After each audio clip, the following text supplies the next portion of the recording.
दिलशाद साहब ने इमरान खान साहब के हवाले से बड़ी अलार्मिंग गुफ्तगू की कि election commission of Pakistan under the constitution जो है वो उनको कंटेम्प्ट ऑफ कोर्ट में डिस्क्वालीफाई भी कर सकता है और उनको जेल भी भेज सकता है। तो फैसल साहब जो थे उन्होंने उनसे चैलेंज किया, लेकिन ये मेरे सामने इस वक्त चीज़ें पड़ी हुई हैं। 1973 का दस्तूर है जिसका 204 बी जो है उसमें लिखा हुआ है कि कोर्ट मीन्स कोर्ट को अगर आप स्कैंडलाइज करें और otherwise does anything which tends to bring the court और जज of the court into hatred, ridicule, contempt, तो ये कंटेम्प्ट ऑफ कोर्ट बनती है। और अब अगर आप मिला के पढ़ें इलेक्शन एक्ट 2017 क्लॉज 10 के साथ, तो power to punish for contempt में लिखा हुआ है कि इलेक्शन कमीशन जो है may exercise the same power as a high court to punish any person for contempt of court and the contempt of court ordinance 203 और any other law pertaining the court of शेल। तो ये बात सही है कंवर दिलशाद साहब की, अगर इलेक्शन कमीशन देना चाहे फैसल साहब तो ये दे सकता है। और उसके अंदर फिर अगर आप 63(1)G को साथ मिला के पढ़ें तो उसमें लिखा हुआ है कि it has been conceived by a court of contempt jurisdiction for propagating any opinion और ridiculing independence of judiciary of Pakistan, तो उस पर आपको डिस्क्वालिफिकेशन भी हो सकती है। तो यार ऐसे बयानात क्यों दे रहे हैं? या फिर आपके पास सबूत होगा फैसल भाई के जब आप इतना बड़ा बयान लगा रहे हैं, जज के लेवल का चीफ इलेक्शन कमिश्नर है, उनका आईनी इदारा, आप कह रहे हैं जी ये बिके में नून ली के लगाया भी आपने ऑपोजिशन के साथ मिलके, फिर आपके पास एविडेंस होना चाहिए। आप इतने बड़ी शख्सियत हैं आप लोग, लेकिन आपको ये सूट करता है कि आप सिर्फ उठ के बयान दे दें इतने बड़े इदारे पे और एविडेंस पेश ना करें कोर्ट में। एविडेंस दे दें मेरे भाई। कामरान शाहिद साहब, आपने जो पढ़ा उसके तहत उनके पास हाई कोर्ट की कंटेम्प्ट ऑफ कोर्ट की पावर है, विच क्लियरली मीन्स कि इलेक्शन कमीशन सुप्रीम कोर्ट से ऊपर नहीं है। नंबर एक, हमारा मानना, ईमान और भरोसा सुप्रीम कोर्ट के ऊपर है, उनके तमाम जजेस के ऊपर है। और दूसरी चीज़ ये कि दिलशाद साहब का तजुर्बा है। मैंने तो बहुत सीधा सा सवाल पूछा है कि क्या as per the orders of the Supreme Court जो दर्जनों रिसेंट आए हैं, जिसमें अता बंदयाल साहब का है, मंसूर साहब का है, मुनीब साहब का है, उसके तहत इलेक्शन कमीशन ना ट्रायल कोर्ट है ना वो डिक्लेरेशन पास कर सकता है। क्या हम इलेक्शन कमीशन को सुपीरियर माने सुप्रीम कोर्ट से? सर, ये आपका पॉइंट आ गया। मैं जरा मियां जावेद लतीफ साहब के पास जाना चाहता हूं, प्लीज। आपका पॉइंट आ गया। आपने ये कह दिया, अभी मैं कंवर साहब से दोबारा राय लूंगा इस पे, लेकिन मियां साहब, पीटीआई ने पहली कंट्रोवर्शियल कर दिया है बहुत सी चीज़ों को। मैं चौधरी फवाद साहब का एक ट्वीट पढ़ रहा हूँ कि आइन मुंतखब प्राइम मिनिस्टर को आर्मी चीफ और दीगर तैनातियों को हक देता है। मौजूदा हुकूमत को ऐसी मुस्तकिल तैनातियों को हक हासिल ही नहीं है। इम्पोर्टेड हुकूमत ख्वाब भी ना देखे इस तरह की तैनातियों के। तो सर ये किस तरह डील करेंगे आप? ये चैलेंज तो अभी आने वाला आपके पास, अगर आपकी हुकूमत चली जाती है सितंबर, अक्टूबर, नवंबर तक। देखें कामरान, सबूत के बगैर बात करना इनका मसला नहीं है, ये इनकी पुरानी आदत है, पुराना वतीरा है। उस वक्त बग़ैर सबूत के 10 अरब की पेशकश शहबाज शरीफ साहब इनको करते थे, बाद में साबित ना कर सके। 35 पंक्चर की बात करते थे, साबित ना कर सके, मगर कोई पूछने वाला नहीं था उस वक्त। और आज अगर पूछा जाएगा तो फिर कहा जाता है कि हमें दीवार से लगाया जा रहा है। मगर दीवार से तो आप लगेंगे उस वक्त जब आपने गैर आईनी काम किए होंगे, जब आपने करप्शन की होगी। मैं नहीं कह रहा कि करप्शन के सबूत मेरे पास हैं, मैं ये कह रहा हूँ कि सबूतों के सामने, सबूतों के होते हुए हम ये बात करेंगे और सामने चीज़ें लेकर आएंगे, वरना नहीं बात करेंगे। अदारे कानून अपनी हरकत में भी आएंगे, रास्ता भी बनाएंगे। मगर मैं ये ज़रूर अर्ज़ करना चाहता हूँ कि देखें, अगर आप कानून को माने ही ना, जिस तरह अभी आप फवाद चौधरी साहब का ट्वीट कोट कर रहे हैं, तो उसका तो हल भाई है ही कोई नहीं कि वो कहे कि कामरान शाहिद नहीं बैठा, यहाँ कोई और बैठा हुआ है। सारी दुनिया कह रही है कामरान शाहिद बैठा है, मैं कह रहा हूँ कि नहीं, कामरान शाहिद नहीं बैठा। तो इसका तो हल कोई नहीं। हाँ, हल होता है उस वक्त जब अदारे जो हैं वो आइन कानून की अमलदारी के लिए फिर निकलते हैं।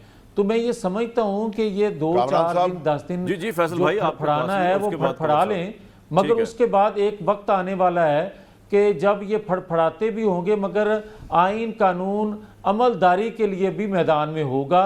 और ये दीवार से कहीं लगा दिया है, ये कहें कि हमें ज्यादती हुई है, मगर कानून आइन के मुताबिक। मुझे एक सवाल पूछने लगा फैसल साहब, आप कुछ कहना चाह रहे? जी फरमाएं, आप कुछ कहना चाह रहे हैं। फिर मेरा सवाल भी आपके कामरान साहब, आप अपने शो का रिकॉर्ड का हिस्सा बना दें। हम इस इलेक्शन कमीशन का बंदोबस्त करने जा रहे हैं जो आइन शिकनी पे तुला हुआ है और इसके ऊपर कुछ हो नहीं रहा, और इसका बंदोबस्त आइन और कानून के तहत करने जा रहे हैं। और ईद के फौरन बाद आप खुद देखेंगे, उसमें सबूत भी नजर आ जाएंगे, शवाहिद भी नजर आ जाएंगे, और दूध का दूध और पानी का पानी हो जाएगा। और मेरा फिर से आपसे गुजारिश होगी कि कमर निसार साहब से ये प्लीज पूछ के मुझे बता दें कि सुप्रीम कोर्ट ने जो रीसेंट जजमेंट्स दी हैं उसमें ट्रायल कोर्ट, बिल्कुल ठीक है, मैं उनसे पूछता हूं, लेकिन मेरा एक सवाल है फैसल भाई, और 18वीं तरमीम के बाद रजा रबानी की सदारत में ये डिसाइड हो चुका है। मैं अभी पूछ लेता हूं, अभी कंवर साहब इधर यही सवाल पूछूंगा, लेकिन मेरा सवाल मैं ये कामरान एक सेकंड मैं ये कह रहा हूं कि लाठी लेकर निकलें, बंदूक लेकर निकलें, उसका तो रास्ता रोकेगा अदारे जो हैं वो रोकेंगे, मगर अवाम इनके साथ नहीं होंगे, ये मैं आपको इंश्योर कर रहा हूं। हम मॉडल टाउन वाला काम करने वाले लोग ही नहीं हैं। हमने मॉडल टाउन में गोलियां नहीं चलाई, हमने अपने सीधे हाजिर कर दिया, गोलियां चलाई। हम गोली डंडे वाले लोग नहीं हैं यार। सवाल यार 4 साल मॉडल टाउन वाकये को बेनकाब करते ना यार, आपको किसने रोका था? चले मियां साहब, उस वाकये को कौन डिफेंड कर सकता है? यार मैं सवाल करना है, मैंने फैसल साहब से सवाल है। मैं ये कह रहा हूं कि ये जो फवाद साहब ने ट्वीट की है, आइन मुंतखब प्राइम मिनिस्टर को आर्मी चीफ दीगर तहत हक देता है, इनके पास कोई हक नहीं है, मौजूदा हुकूमत है। सर आपने तो अभी ये तैनाती होने से पहले ही इसको कंट्रोवर्शियल बना दिया है भाईजान फैसल भाई, तो इसमें थोड़ा यार शाहिद साहब जी काबराज शाहिद साहब, अगर आप काबराज खान साहब के शो के अंदर घुस बैठे और घुस जाए बंदूकों की दाली लेकर, अपनी चीजें हटवा कर खत्म करवा कर, और काबराज शाहिद अपने टाइम पे प्रोग्राम ना करे और 2:30 बजे घुस जाए काबराज खान के शो के ऊपर, तो कौन मानेगा आपको? जब इसे इम्पोर्टेड हुकूमत, साजिशी हुकूमत जो फर्द जुर्म आयद होने के टाइम पर ओथ उठा रही हो, जिनके केसेस साइड पे हो गए हो, जिनके ECL से नाम खत्म हो गए हो, जिनकी बेलों की गारंटी दी हुई हो हाई कोर्ट के अंदर और उनसे सवाल ना हो रहा हो, उस हुकूमत को मानेंगे और उस हुकूमत के डिसीजन को मानेंगे? और भाई आप तो बहुत दूर की बात करें, 6 हफ्तों के बीच अंदर ये इनके अच्छे भी जो है वो अनाउंस करके देंगे इलेक्शन, आप देखें तो, वरना आवाम इनका क्या हाल करेगी वो आप देखता हूं कौन खड़ा होता है। लाइटर टोन में बताया तो चैनल की मैं यार एक मिनट यार मियां साहब एक सेकंड, फैसल भाई चैनल की मैनेजमेंट अगर अभी 9:30 बजे घुसा देगी तो मैं घुस भी जाऊंगा, और फिर वहां से वो 11 के बजाय कहेंगे 12-1 बजे तक चलो, मैं 11-12-1 बजे तक भी चलूंगा। वैसे भी आपको धरनों में बड़ी प्रैक्टिस हुई हुई 10 घंटे की ट्रांसमिशन की, तो डिपेंड करता है कि अथॉरिटी जो है वो भी क्या चाह रही है, बाकी सबके साथ मिलके, तो ये बड़ा इंपॉर्टेंट होता है ना।